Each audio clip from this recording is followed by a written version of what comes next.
இந்த bro swim பண்ண போது திடீர்னு ஒரு ஷார்க் பிடிச்சிடுச்சு.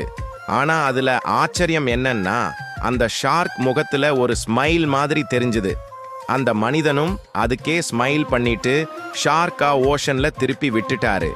5 வருஷம் கழிச்சு அந்த மனிதன் ஓஷன்ல டைப் பண்ணிட்டு இருந்தப்போ திடீர்னு ஒரு ஷார்க் வந்துச்சு. அந்த ஷார்க் பக்கத்துக்கு வந்து சந்தோஷமா சவீம் பண்ணி அவனோட கன்னத்துல வந்து தட்டுச்சு. நினைச்சு பாரு, நான் தான்டா அப்படின்னு சொல்ற மாதிரி ஒரு ஸ்மைல். அந்த ஸ்வீட் ஸ்மைல் பார்த்ததும் அந்த மனிதனுக்கு 5 வருஷம் முன்னாடி அவன் விட்ட ஷார்க் ஞாபகம் வந்துச்சு. அதுக்கப்புறம் அந்த ஷார்க் வந்து அவன் வைக் கூட இன்ட்ரோ பண்ணிச்சு. ஆனா அதுக்கு பல வருஷத்துக்கு அப்புறம் ஓஷன் இன்னும் பெரிய சர்ப்ரைஸ் கொடுத்துச்சு. அந்த ஷார்க் தன்னோட முழு ஃபேமிலியையுமே கூட்டிட்டு வந்து அந்த மனிதனை சுத்தி சின்ன சின்ன ஷார்க்ஸ் முத்தம் வச்ச மாதிரி சுழன்றுச்சு. இந்த வீடியோ பிடிச்சா மறக்காம ஒரு லைக் போடுங்க. மறக்காம சப்ஸ்கிரைப் பண்ணுங்க ஃப்ரெண்ட்ஸ்.